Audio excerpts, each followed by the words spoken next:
opening remark as we welcome people on the platform.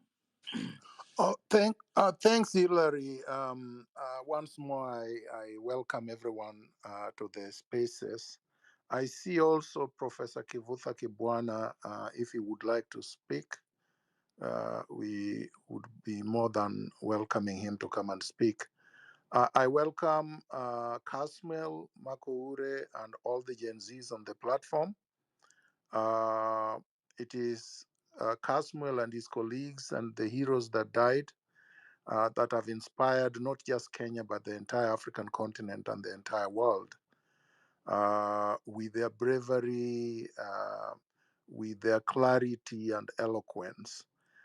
It's very, very important, as I always say, the youth are the motors of change.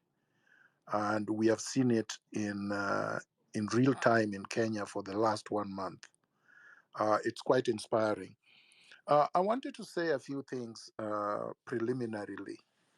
I believe Professor Chieng has not been attending our spaces weekly.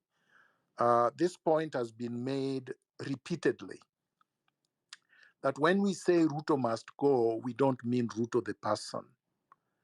It is a clarion call that symbolizes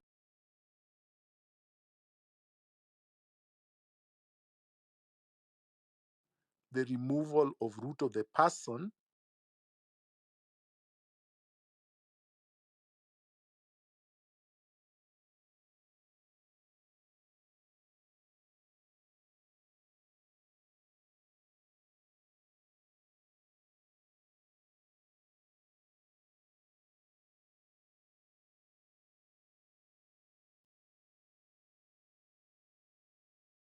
the system of corruption, plunder, the system of nepotism and tribalism, the system of banditry, the system of abductions and mass murders of innocent Kenyans, the system that abrogates everyone's right and subverts the constitution, the system of lawlessness and land grabbing from the time of the flag independence in 1963 up to now.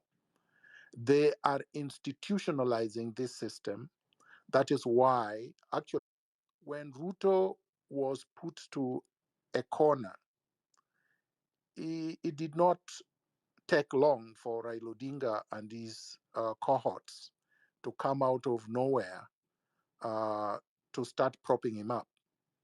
And now they think they are fortifying well enough for him to go on rooftops and start lecturing people.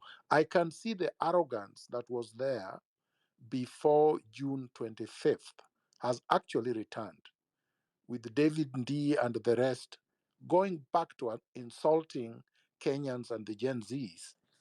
They call them Gen Goons and other things. I would want us to reaffirm our commitment to this movement and to the revolutionary transformation agenda that the Gen Zs represent and have articulated. And we cannot do that if we don't organize and mobilize. Yes, this revolution has been and continue to be leaderless, tribeless, and organic. The passage But of the it Finance has to Bill of 2024 crystallize in terms of mobilization of all sectors of the Kenyan society.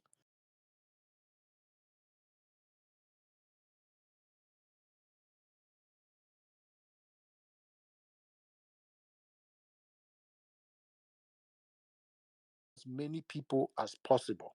So last week,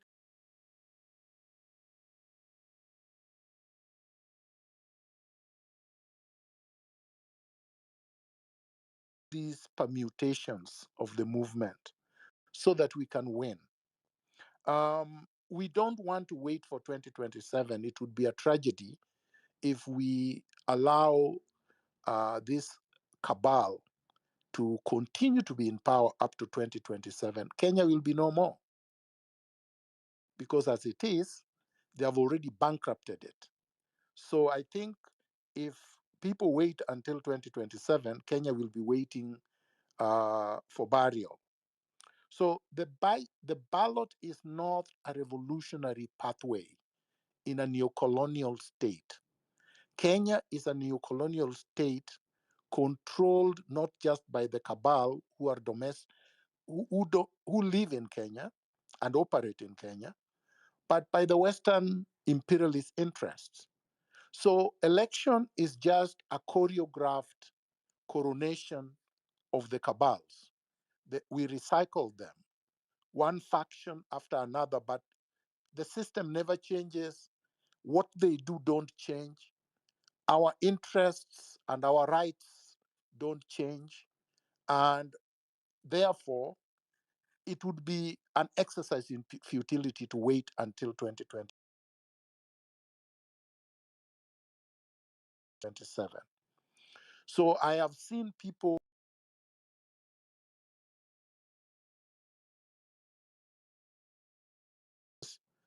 is to have a daily protest. It's not materialized, but it is what I am still calling for. Having these breaks and letting the security forces to go and rearm and reheal and recoup and reorganize is counterproductive. So I will be keen to listen to what people are saying in terms of the real concrete tactics.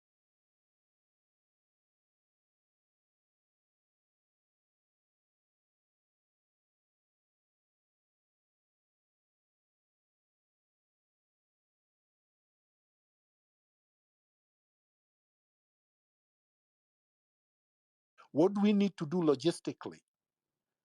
How much in terms of resource mobilization do we need for water, for floods?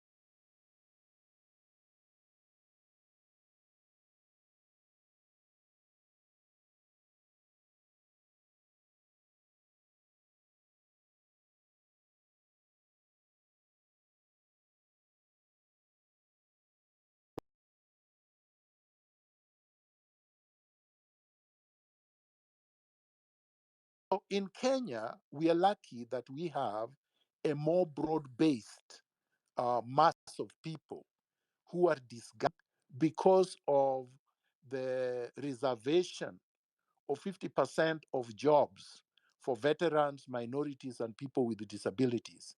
In Kenya, the problem is worse. So people need to be more angry and to be able to come up with strategies and tactics of removing this regime faster than some of us are seeing. Thank you very much, Hilary. That's all I wanted to say initially. Thank you so much for that call for, and you answered the Professor Ching. I think you have had that, and the clear information is out there. Kasmuel Makowure, good evening again, bro. How are you doing? And chime in, bro. Good evening, Hillary. Thank you, Dr. for that, and for every Kenyan who's listening. I I'm at a point where it feels very difficult to be a Kenyan. And I say this because it feels as though the activities of the past month have been futile. The political class is trying to make it seem as though we were just but wasting time and we were just but playing. And I've heard the president somewhere say that when in one of his promissory campaigns, as he's wont to do, that he had reserved some money for some development project, and when the finance bill was kicked out, then he had to re-strategize. And you hear the language, as disparaging as it is, he talks of our activities the way he used to talk about the members of the previous opposition when he was campaigning. It is disparaging because being on the streets as a young person, I did not look forward to seeing anybody die. In my head, when we started on Tuesday, we just wanted to sort out that punitive finance bill. But then the goings on of the past month have been nothing but eye opening, that have revealed the rot that we have in this country. So a lot of the times when we come on the spaces, I feel like we tend to sit and talk about our hopes, our ambitions, and our aspirations. We risk going the direction that the establishment wants us to go, which is jumping on asking ourselves the what next. We're we are midwifing a very important process in our democracy, where the Gen Z movement is a vehicle for such an important uh, social change that we we ought to now, and I will seek the indulgence of every Kenyan around to figure out ways in which we will survive the now. Because as much as you've had this countless times, I need to remind us that there are people who have died. They've not died, they've been killed by the police. Uh, at least 60 people. At least 60 are still missing officially, and hundreds have been maimed and injured and wounded.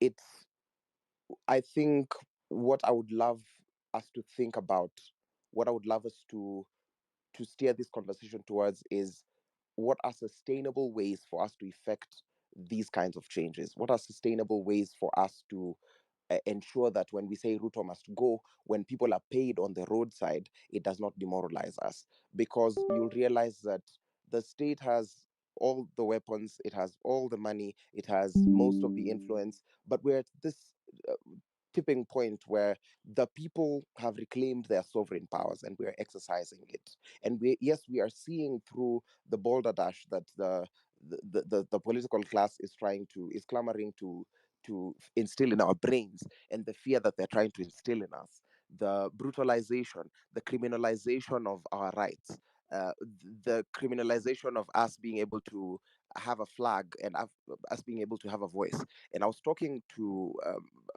someone from the media the other day in an interview, and I told them that the reason why they even managed to advance to parliament and even talk to the police without being tear gassed or beaten is because the government, one, despises them, but two, knows that they own them and they can gag and buy them at whatever time they want.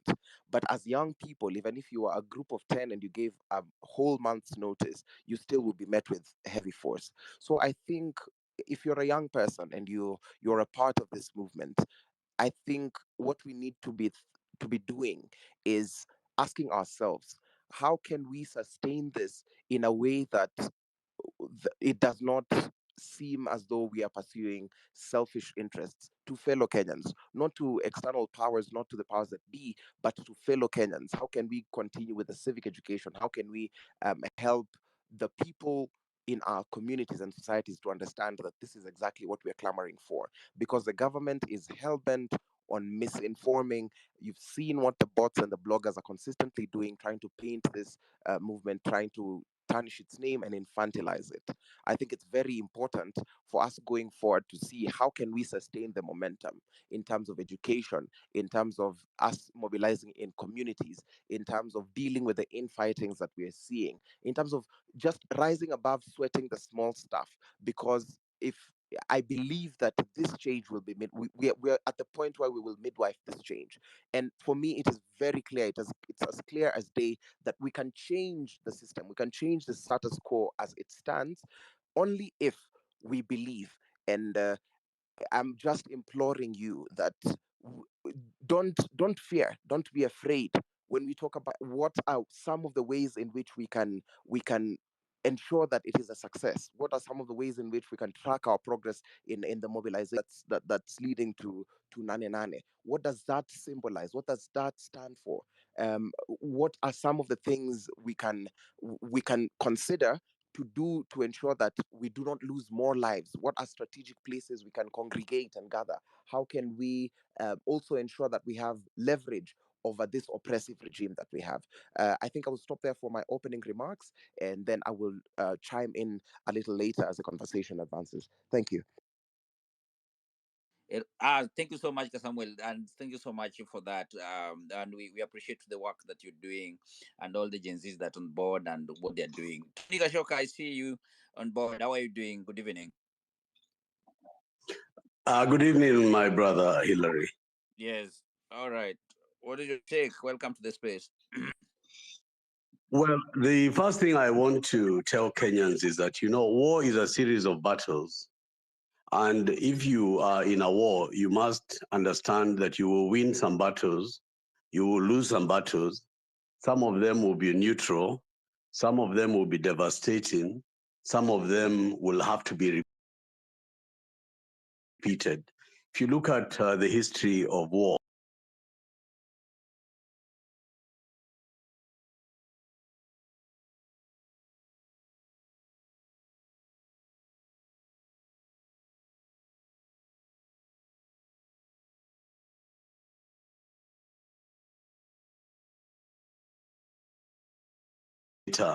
that never in the history of mankind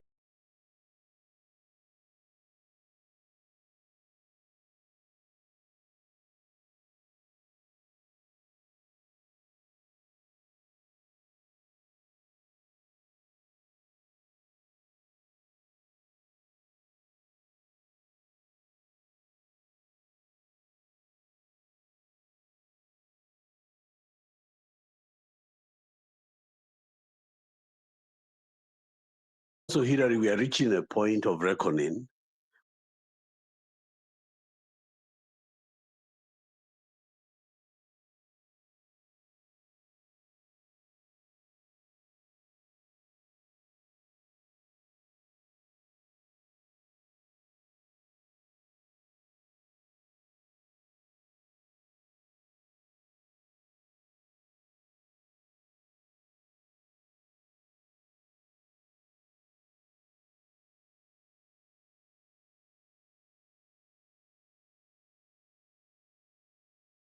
Revolution, or is it a Kenyan revolution?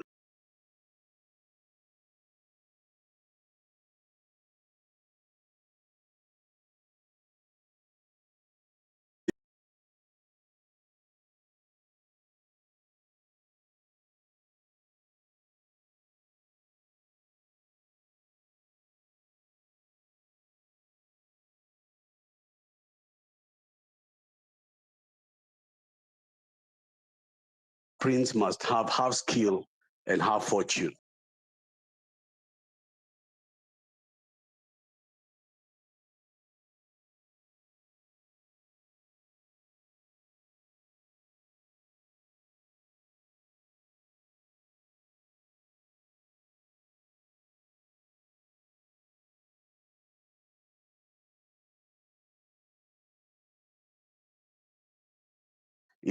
Is actually in ICU.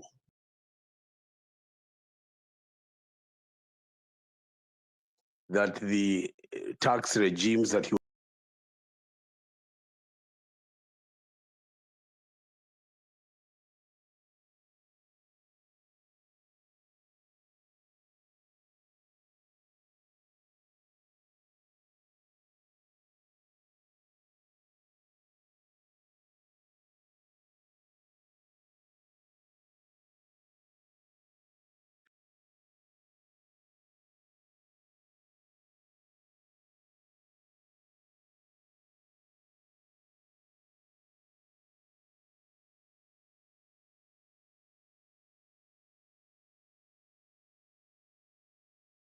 energy, we must remember that the economy is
point where the ruling class have decided to consolidate with the dictator.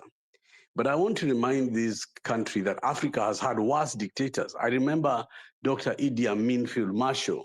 I mean, that man was as brutal. It makes Zakayo look like a priest. I mean, he was hounded out of Uganda. He was a military general of self-description. He used to call himself a field marshal.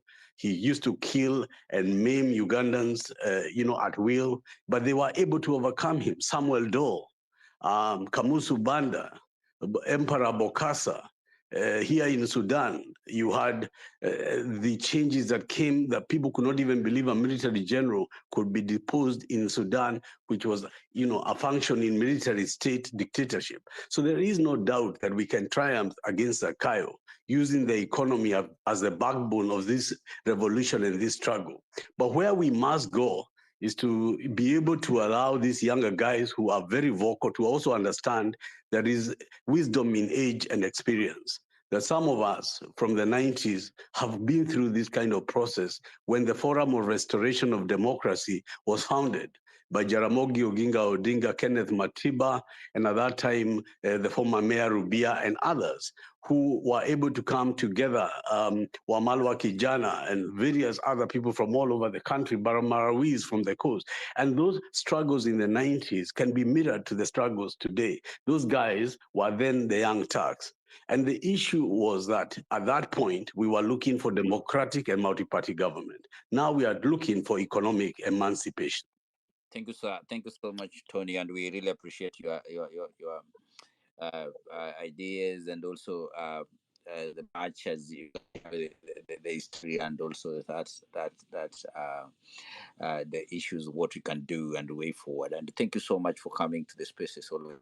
And also, Hillary, I don't think if Tony had landed, you just interrupted him as he was speaking.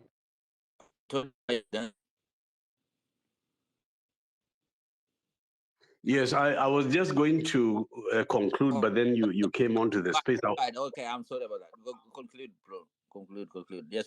I wanted to lend my weight and my prayers to this idea of Nane Nane, because Nane Nane may, actually go down in history the same way the March of Washington, led then by Martin Luther King, came into history. It can become the amalgamation, the glue that sticks us together, that the kind of light that we need to be able to give life to this month of experience we've had against Zakayo. So I wanted to say that the idea and the founding fathers of this idea of Nane Nane are no different. In fact,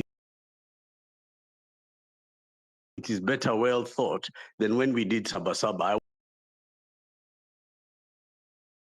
Having a day, because it's very hard to organize weeks of protest and everyday protest, but we can actually put our forces together, have one thing, because when the March of Washington was done on that day in 1963, a million people marched onto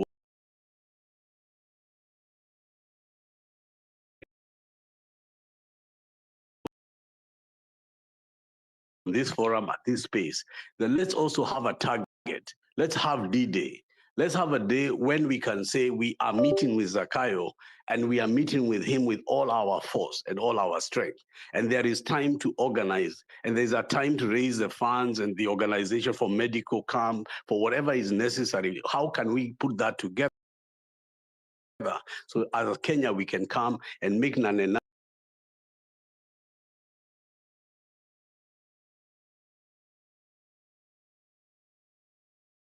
Imagine you carry up your hands, Kingsman, and everything. Everybody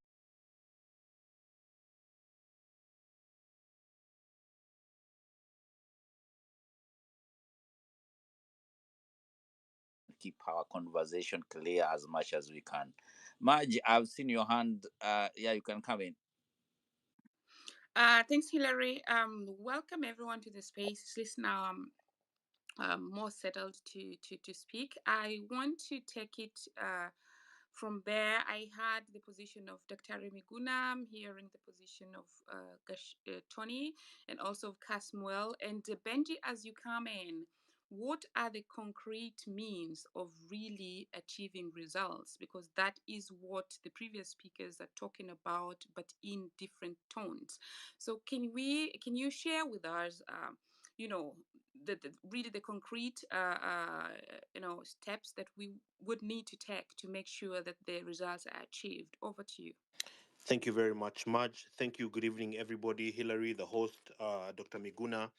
I'll be very brief. I wanted to come in at this juncture before we go too far, simply because I am very proud of what has happened in the last 5, 6 weeks. And why am I proud of this? For those of you who've been around civil society for a while, people like Professor Kivutha Kibwana at the Center for Law and Research International, where I worked for a bit under Maurice Odhiambo of the National Civil Society Congress. We had something in 2010 called Vugu Vugu Mashinani.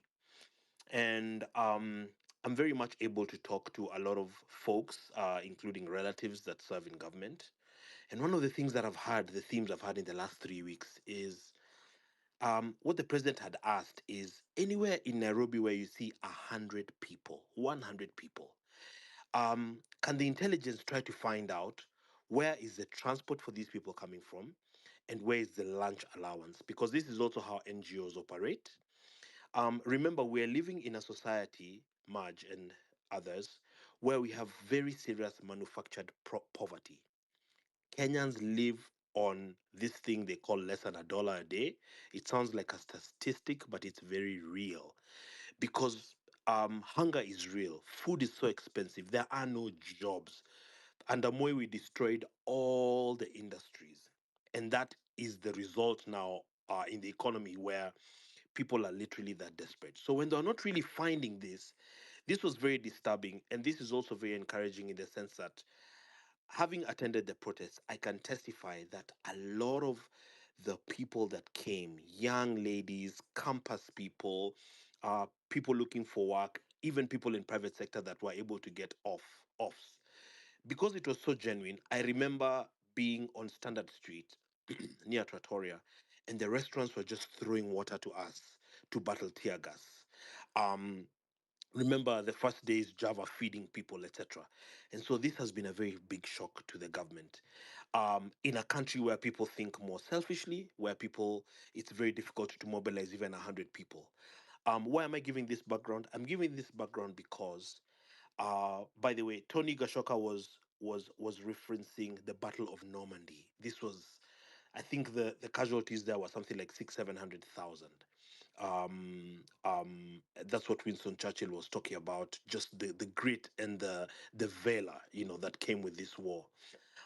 What I'm suggesting here has been said before, but I wanted to be more specific. And shout out to Kasmuel who talked about Nane Nane. The Million Man March that Tony Gashoka has just spoken about was prior to Kenya's independence, the Million Man March by Dr. Reverend Martin Luther King Jr. We must get serious. Why we must get serious is because you can see Ruto has a problem. It almost appears like a mental problem because I cannot believe that the president, and I have sent my petition to parliament yesterday to oppose the new cabinet. I cannot believe that you can dismiss a cabinet as a constitutional president and then return the same. If you look at Article 132, if you look at Article 75, Article 73, to dismiss a cabinet, first of all, a cabinet is not a hangout for homeboys and side chicks and whatnot. This is just a fact if you read the constitution, if you believe in the constitution. And so for someone like this that has now reverted to raiding the opposition, riding around on rooftops. The only thing these guys will understand, and this is the challenge now to us, which is a very achievable challenge, is for Nane Nane, let us, as we build towards Million Man March, let us target to get 800,000 people on the street. It is doable. Let us, like for me, I'm going to get anybody and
Nations. This war is going to go ultimately even to the US Embassy because we are not playing. Kenyans are asking for their country back, and that is a very noble ask. Finally, um, I see people on here, I don't want to name them, that know a lot of the things that are going on. I'm made to understand that there's a very big scandal unfolding via the e-citizen where the boss centralized all collections of all monies, formed a company, and the brief was this is the money that we're going to collect via about 10,000 services in government, and then we got another money.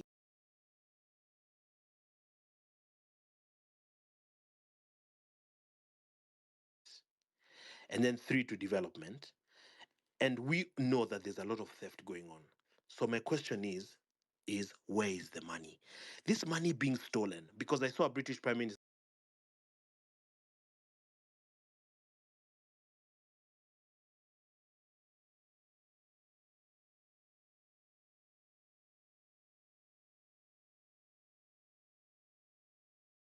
that might explain the very serious desperation on the part of government. So let us be focused. Let us not do small demonstrations. I don't believe in those small numbers things. Let's do 800K. Let these people put their weapons down and say, okay,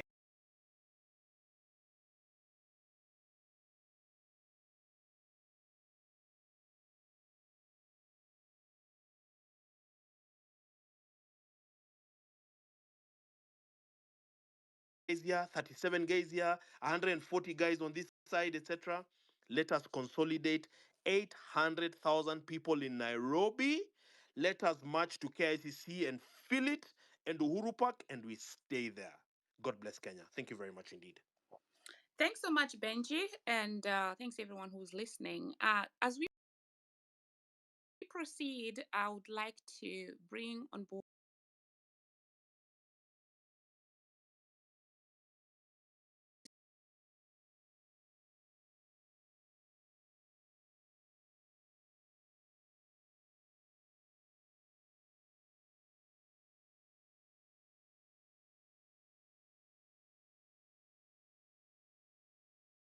speak, and they keep inboxing and saying we were not able to speak.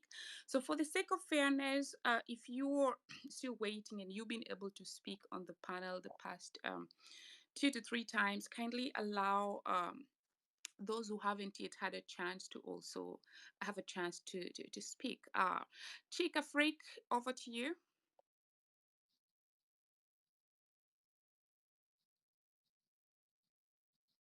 Is she speaking much? I can't hear.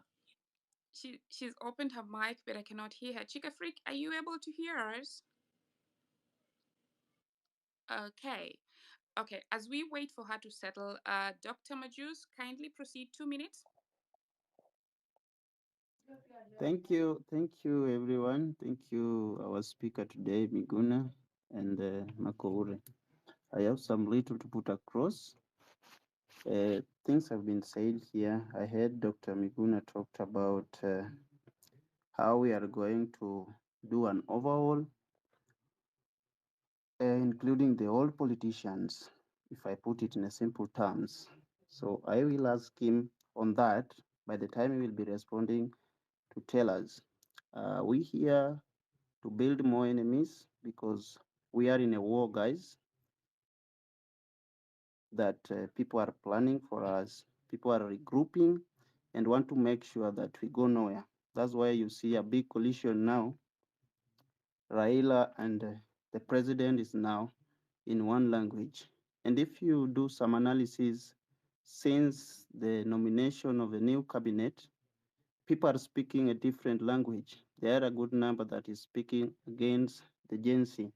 We might say that we are partyless, and I want to tell you, guys, we have been given a party or branded a party, Gen Zs, and with whoever is addressing anything that you are doing, we have been given a party or a name, Gen Zs, so we have been grouped in that name. Second to that, there is something that we must ask ourselves about a party. Can we form a party, if even if it is not now, then in future, how can we use this? We are dealing with politicians, and if we are dealing with politicians, these are facts that we cannot run away from. How are we going to deal with them to make sure that we win? Even if we don't win now, the revolution come with time. Revolution takes time, and Rome also was not built in a day. How are we going to deal with that? Second to that, these people have now come, they are out. You can see Ruto is walking everywhere to try to encounter what we have done for the last 1 month. How are we going to overcome this? I want each and every person to go through the 48 laws of power. How do you deal with your enemies? How do you scatter?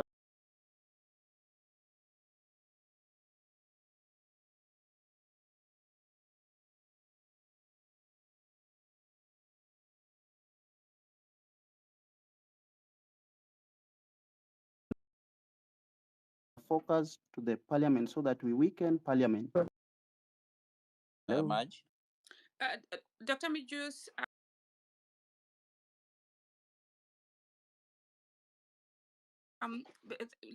thanks. Let me interrupt you for 1 minute. Um,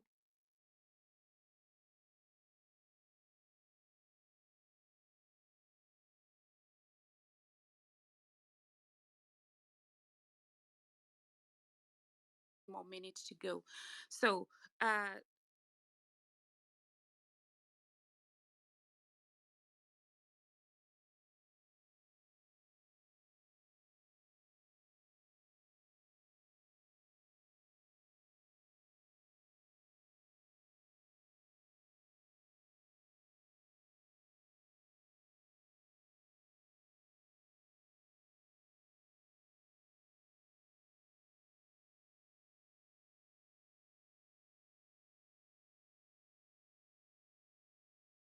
Do the same so that we weaken this government by all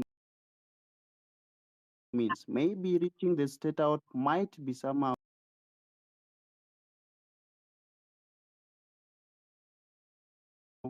difficult to us, but reaching for this to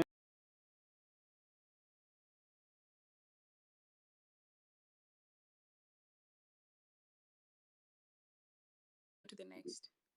we remember by that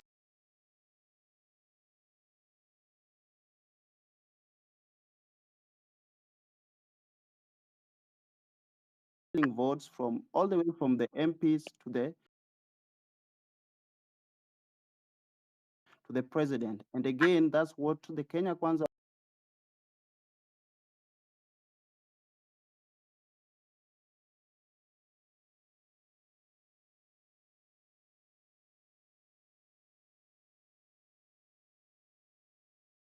and we weaken as strong as possible. Thank you. Thank you so much.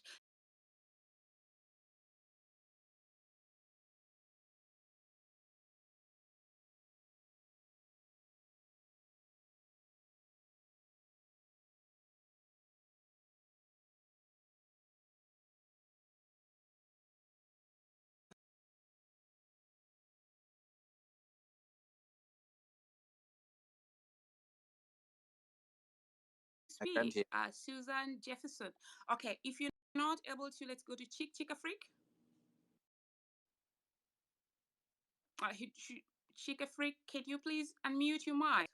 Okay, Susan, if you're not speaking, hello. we're going to drop you. Yeah, hello. Kindly proceed. Can you hear me? Loud and clear. Thank you. Good afternoon, comrades. Mine is very brief. I just want us to make a few, observations of what's going on since President appointed his cabinet. So now he feels very energized. He feels like he's got a bit of energy around him now that he's brought other people on board. And he's going around and promising new developments and saying, oh, we're going to do this so that he can, appease the masses. I think what we should do in every constituency, in every ward, we need to also look at what has been going on since he took power. We need to look at the underdevelopment, things like schools, hospitals, roads, and all the infrastructure in our wards. We need to document these and we need to counter all these things that he's talking about, saying that he has done this, he will do this. We need to come out clear and say the reason why we're saying you should go is because your government has failed. Look at the state of our schools. We put pictures on there. Look at the state of our hospitals. We put pictures on social media, and we share widely, even with international bodies, so that when we are talking about the failures of this government, we are also documenting what is actually happening on the ground. When he says that he's appointing these people, we need to start looking at their track record. So people like former governors, we can look at the infrastructure in the counties where they were governors and say, you're saying these people are going to, bring changes to this country. This is what was the state of affairs in the counties they led. So how then are we going to see more changes or more development in the country if these are the people you're bringing on board? And then finally, we also need to think about moving forward, because I think these X spaces are very, very good. But we also need to be conscious of the fact that the intelligence services, the police service, and all these, they're having, intelligence of plans that we're making. All the plans we have beforehand, they already have everything, and therefore they're able to plan against anything that we plan. So I don't know whether we can, have other ways of, keeping some of the things under wraps, so that on the day we, come up with things that they were not actually aware of. Because at the moment, if we say Nane Nane, that's very good. But then if we put everything out there, they will be very, very prepared against have. So I think moving forward, we need to have, uh, other spaces where we can actually have a smaller group of people who can then refine the plans that have been made, and then decimate that in other ways other than not on the space. That's all I have to say. And thank you very much for organizing these spaces. They're very, very helpful. Thank you. Yeah. Thanks so much, Chica Freak. Let's go to Professor Fred and then Batari and Kasmuel. Yeah, thank you very much. Because of time, I will just go back straight to the point. I have the following point is that, first of all, we are very happy that the right diagnostic was done and that the right diseases were discovered. And these diseases are leadership, because we have a president who has no vision for the country. Governance is a problem because we have no accountability, no oversight. And lastly, people want economic liberation.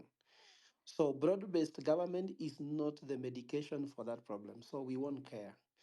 So we have done as lesbians for some time. I'm just trying to say some of the contribution we are making, which actually answer some of the concerns. One, on Wednesday last week, we launched a petition that will come on the ground, Mandamano, but we want to give Ruto air, land, and sea attack. So we are attacking from all directions, but the point is the target is William Ruto. So let's not be distracted. The common enemy is William Ruto. So we have to attack him all direction, in court, everywhere.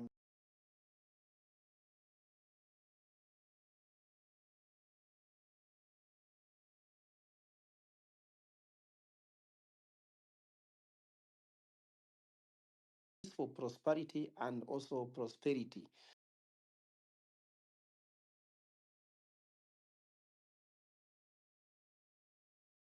Areas in government is unconstitutional. Parliament, but they are unconstitutional, because saying no one can go to State House, which is the key decisions that are killing Kenyans, is made. The head of state is a symbol of unity. Why should his residence be a place where you cannot go? And it actually kills the freedom of movement. So That petition is very good. If any that you can just DM me, I'll send you the petition, but I'm going to file send you the petition, but I'm going to file it tonight. Then tomorrow I'm going to file it tonight. Then tomorrow I'm going to give a press statement about what it is going to do, but what it is going to do. But I find it really earth shaking, because I find it really earth shaking, because if we ensure that the court can declare, because if we ensure that the court can declare that there is that there is no unprotected areas during Mandamano. There's no unprotected areas during Mandamano. Like I'm trying to say, everyone in my all my tenants in my house have rights to all my tenants in my house have rights to their privacy. But if they're smoking weed inside my residential houses, then I have a right to go and check whether they're smoking. So William Ruto,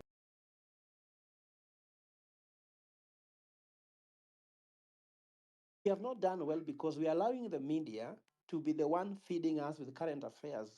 How can the Gen Z movement started driving the media agenda? I'm sure they are hitting headline, but the conversation the media agenda. I'm sure they are hitting headline, but the conversation is still about oh William Ruto or Raila Odinga.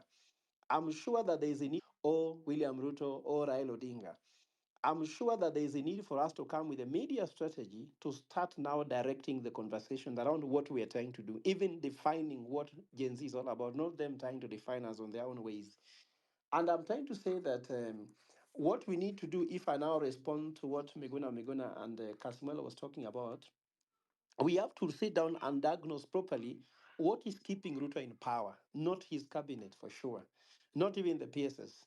So we have to diagnose and come up with those things, whether there are three or four. What is keeping Ruto in power? One of them is the money he's collecting. And we even have a petition again in court trying to talk about how some money he's signing in Appropriation Act are constitutional, and that is in very advanced stage. What are the options we have to dismantle the forces that are keeping Ruto in power? Strategically, I like what Tony Gachoka has said, that there are a series of battles we have to win. Some we have to lose, some will remain neutral. We have to win most of the battles that are keeping Ruto in power. Then what will it take to bring him down? And somebody talks about agreeing on a 7 days of rage where we are going to go in large numbers and bring him down. And I want to say that I want to respond as a speaker who spoke. That's my last submission. According to me, as a strategist, because this is what I earn my money on, when you have a dominant strategy, even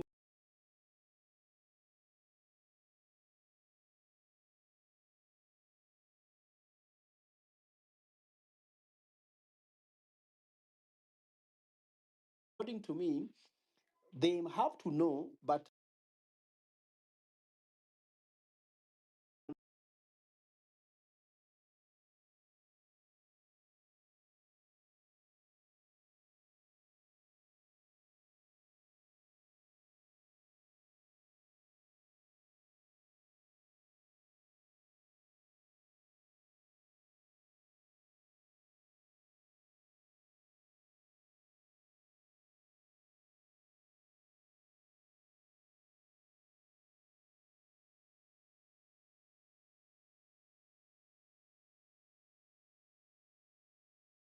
enemies are going to counties and senators because Ruto likes it when we are distracted. Let us just focus on the man and hit him hard using air, sea, and land. Thank you very much.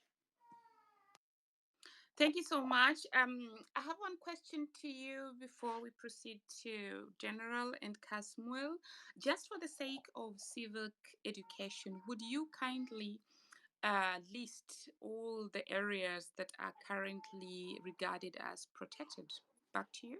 Protected areas are 12 state houses and state lodges, which is Nairobi State House. And we wrote a letter asking the Inspector General, Regional Commander, and then the police OCS in those stations, asking them, we want to bring our petition on 30th of July. And they responded in a letter saying, we cannot do it.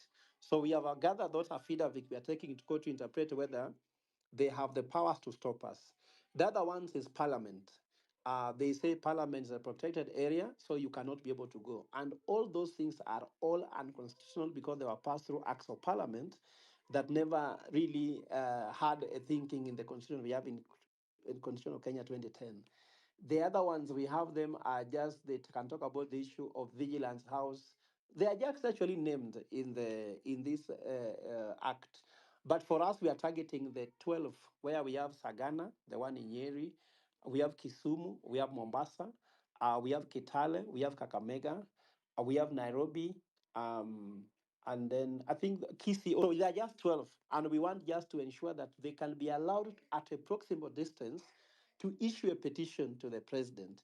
And I'm sure that's where, if they can be able to, the court can rule we have that power. And one of the orders we're asking the court to ask Inspector General to explain to us how can the citizens be able to hand over their petition to State House, because all decisions that are hurting Kenyans are made right there. Why are we wasting time on going to other places, which is not important? So they're just like that. And I'm sure that maybe I can share who is the host here petition tomorrow morning, because it has got a listed all that. Because of time, I don't want to spend everybody's time in listing. Thank you very much, co-host. Thanks so much, Fred. Hillary, do you want to say No, I something? was saying thank you so much, Prof, for coming and also for sharing that idea. And let us have that. You can share with me on my DM or my number.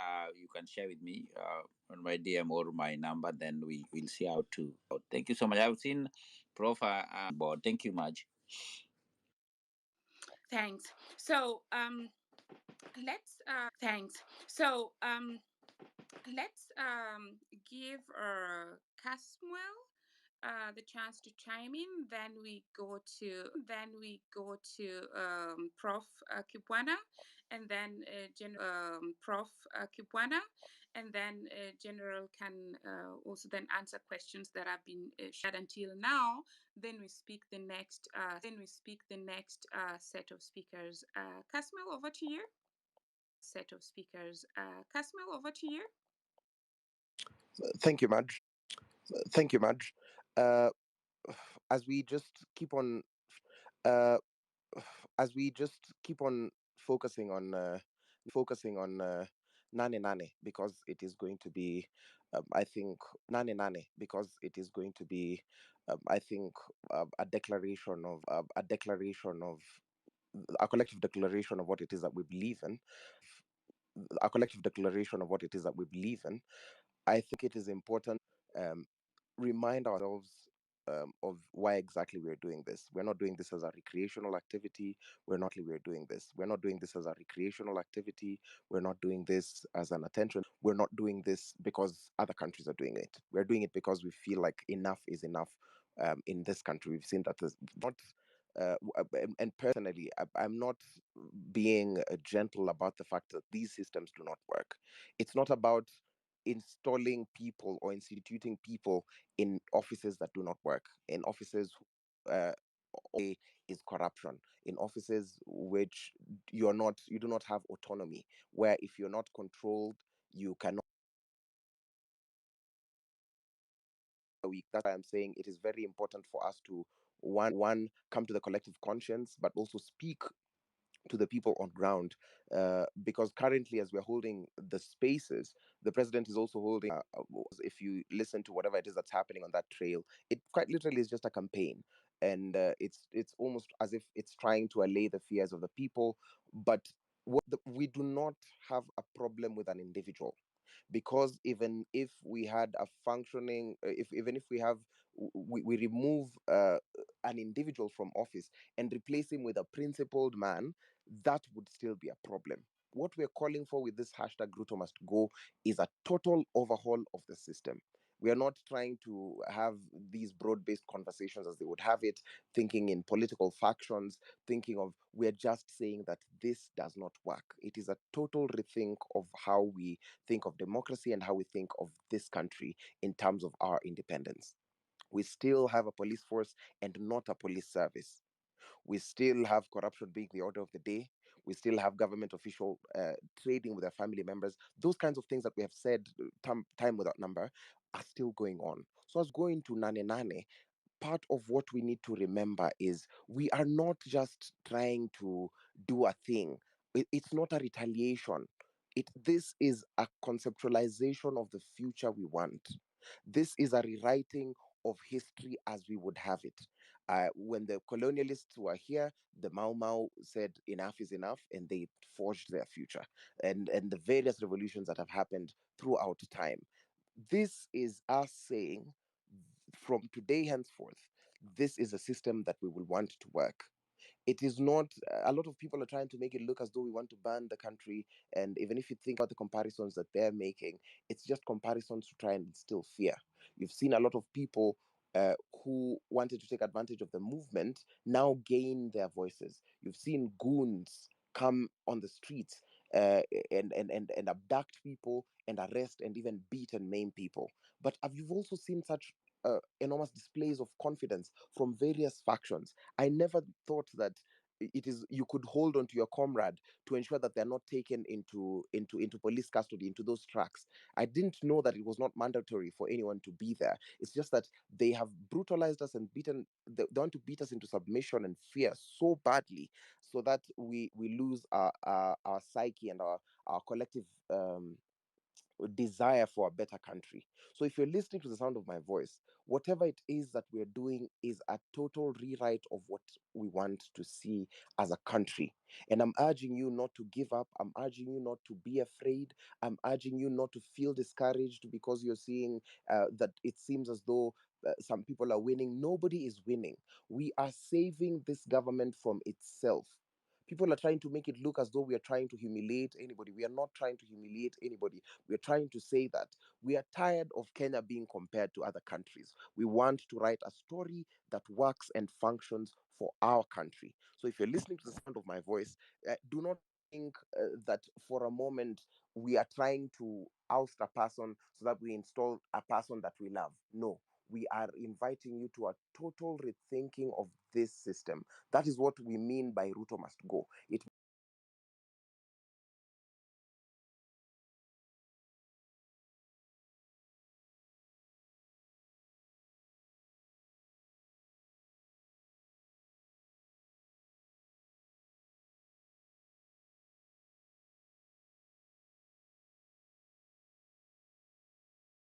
do from today. In as we marshal for Nane Nane, it will depend on the amount of civic education, the amount of mobilization you do, the amount of encouragement you do, the amount of correcting misinformation, when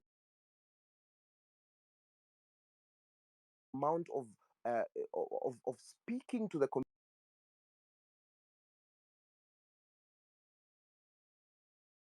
responsibility to only one person. That's when you try and see them try and impose a leader on you. Like I've said numberless times, I am not a leader. I'm not a leader for this movement. I am a leader in my own right, but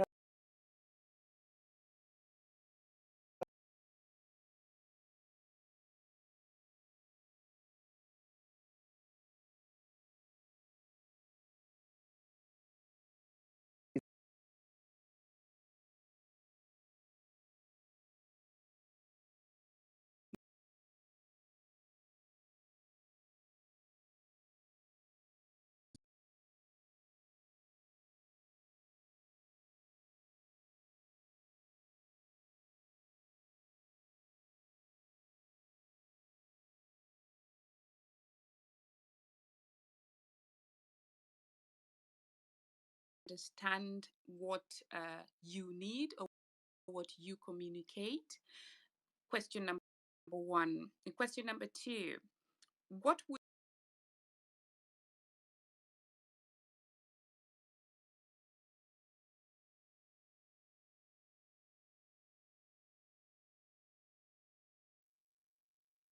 Professor Kibwana?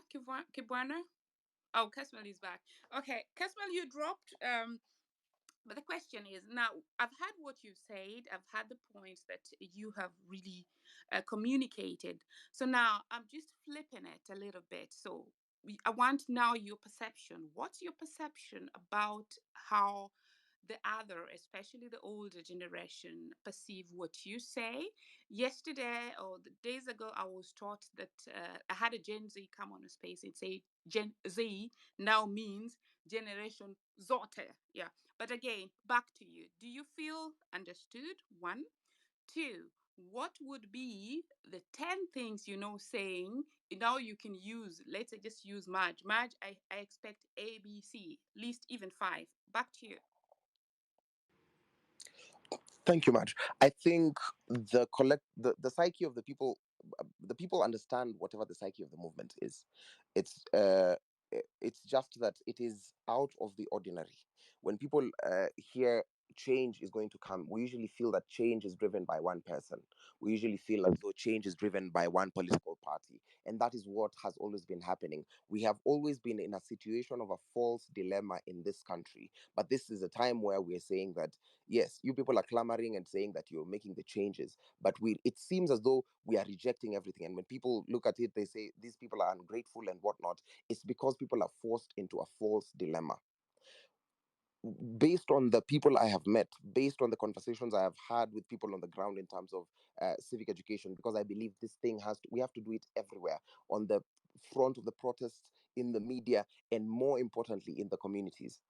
The people are slowly starting to understand whatever it is that we are about, and and part of that, it gives me so much hope.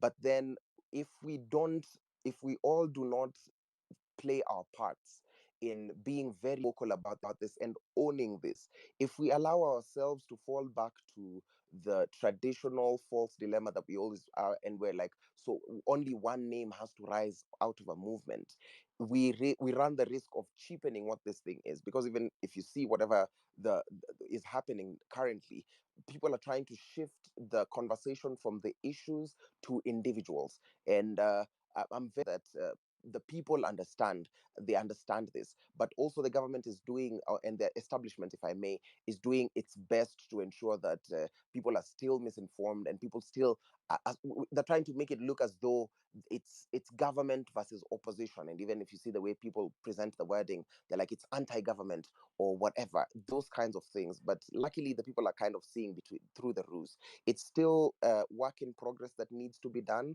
and it's a change that's going to come either way, because the young people who are leaderless, tribeless, fearless, understand what this cause is about. And I know that we will bring about and midwife this change. Two, on agenda, I think it is very clear that we we want a Kenya that works for all of us. And we don't need to belabor this point, that we want a police service, not a police force, that we want a functional government that's rid of corruption. But a lot of these things we will be able to establish them in a different and a new system, in a total overhaul of this system. That's why I'm not even too keen on stating demands, because I know, even if the question seems as though it leans towards what are the fixes that we can make, it feels as though we might need to make demands upon the current existing system. And we are saying that system does not work because it is laden with corrupt officials, and the corruption is rooted, it goes so deep that for us to deal with it, if we were to think about just sentencing a few people, getting a few heads rolling, we will still be in the same position in 3 years. We will still be facing these same challenges. So a lot of it is in thinking about what does a new Kenya look like. We know that in the root, at the very, very base of the root, we have a problem with corruption. We have a problem with individuals acting on behalf, individual acting as states, and auctioning our future. We have a problem with bad governance and lack of accountability. These four things explain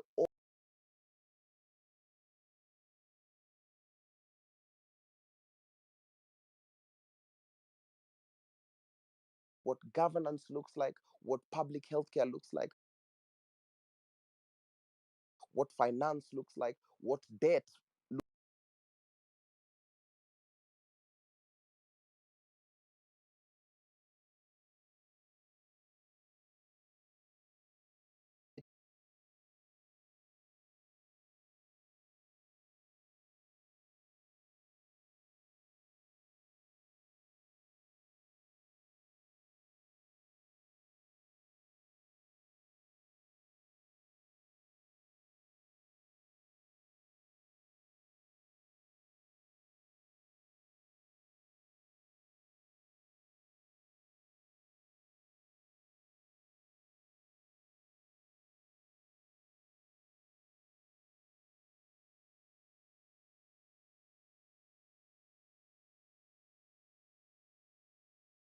move on, Professor, kindly take on to the mic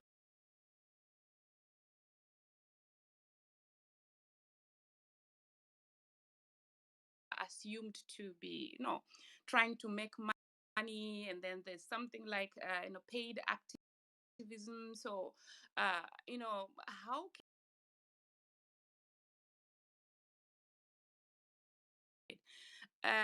as a very respectable senior citizen of the country, I believe you've also seen these things go on. What steps can we take to also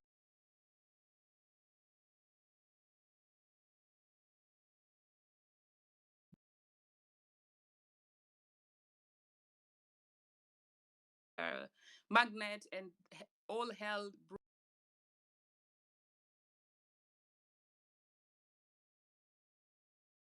but the people are jobless, but anytime they see somebody who has an idea that could bring in money, it's already just being pushed back. Over to you, Professor. Thank you very much, Marge and Hilary, Kingsman, and the General, and even the CAS General, Professor, I can't hear anything. Migai. Oh, Yeah, Professor Kibwana is speaking. Probably if you could just try to leave and come back. Can you hear me, Datari? I can hear you, but I can't hear Professor Kivutha Kibwana. Okay, let him proceed.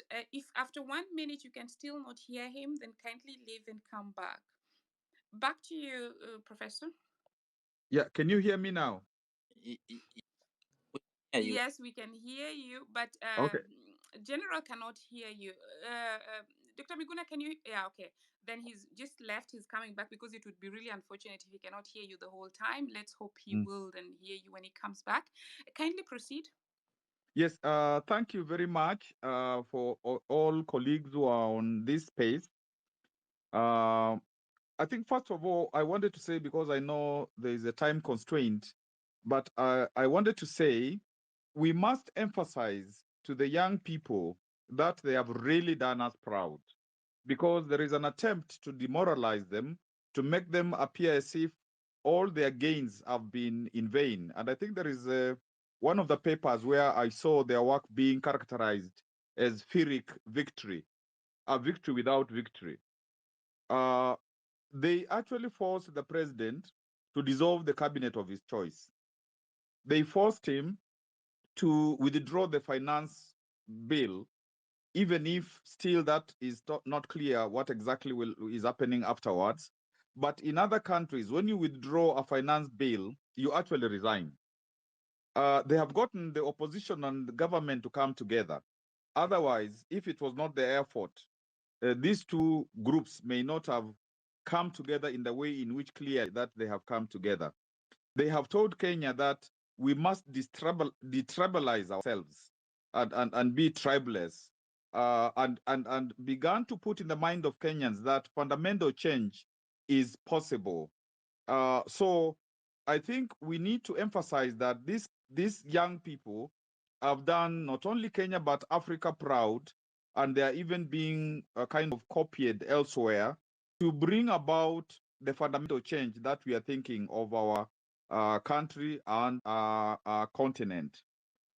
And listening to uh, and listening to uh, Kas, uh,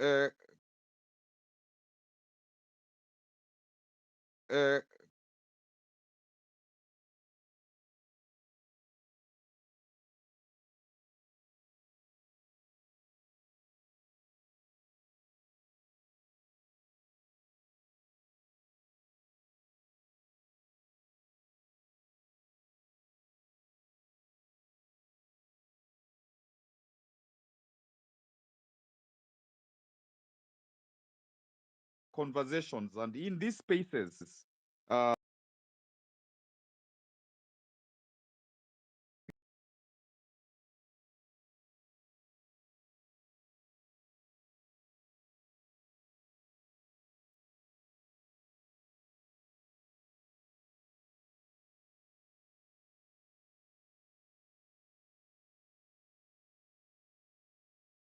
there is work towards sustaining this result of pace, professors, activists, and economists, and whoever, political scientists, and everybody, so that we actually say that, like there was Vision 2030, this is the new vision. And if this vision is achieved, then there's going to be system very important. Demands of the Gen Zs, when they said, drop finance bill, bring good cabinet, and all kind of stuff, they need to be concretized so that now there is something that says it is this, it is this, it is this, it is this, not because that is the main point, but to be able to juxtapose it with what the president and his guys are doing to show that even those minimum demands are being subverted. But that is also quite important.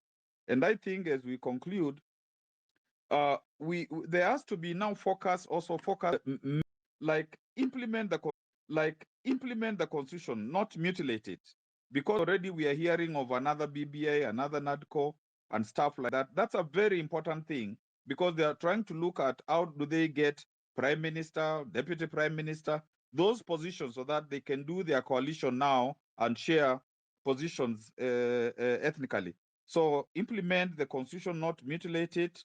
No more loans without our approval. And it was said that if people don't get money, the leadership doesn't get money so that it can, pay out to this opposition and so on, then it means that their maneuvering is restricted. So I think that is something that we need to focus on, and to actually focus on the civic education, especially rural Gen Z and rural populations. Also create a mentorship for the leadership like this from MCA, all these young people now who need to get into the leadership from MCA up to the president.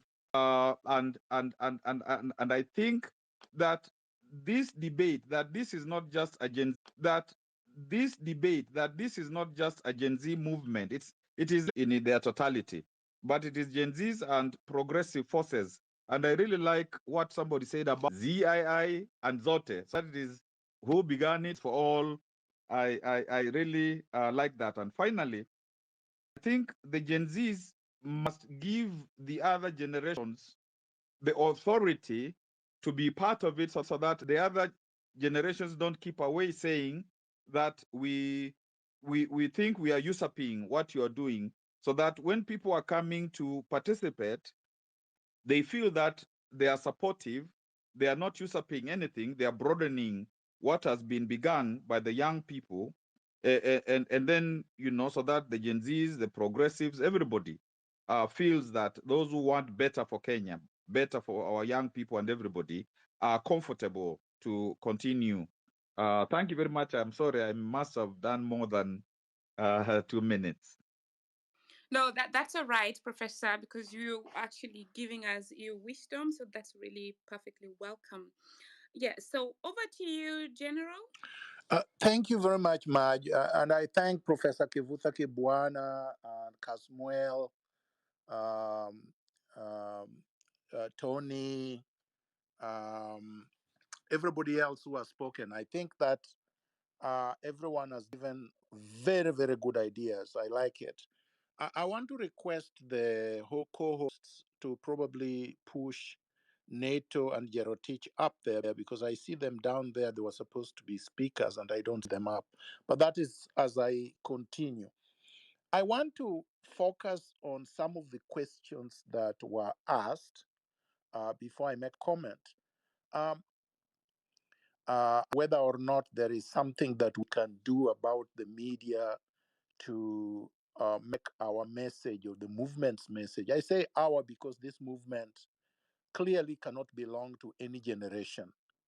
I say that with all due respect, because there is no movement that arises out of a vacuum.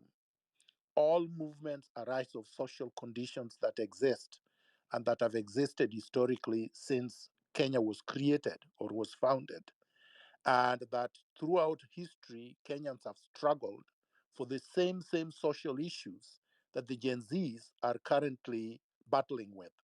So there is no vacuum in the struggle, and there is no vacuum in terms of how this struggle has been fought throughout history.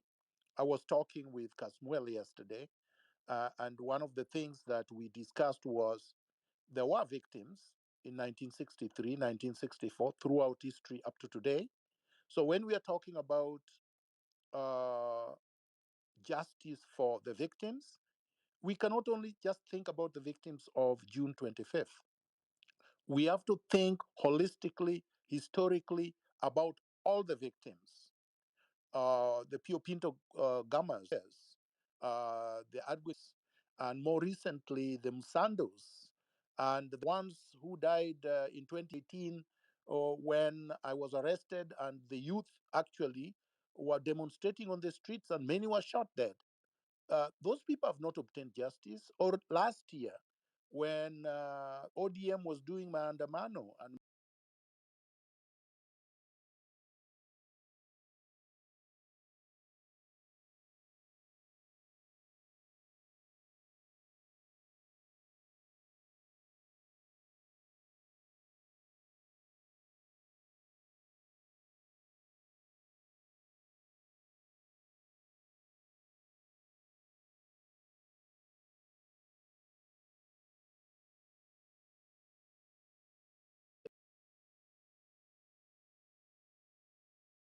Citizen will start siding with Raila Odinga.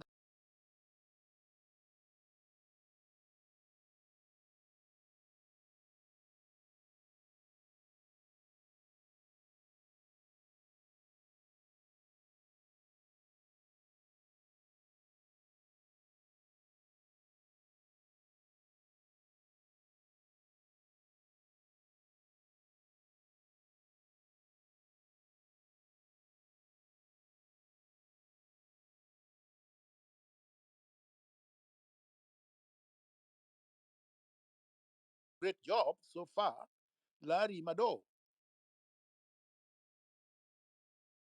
But he did do in 2018 when I was trying to talk about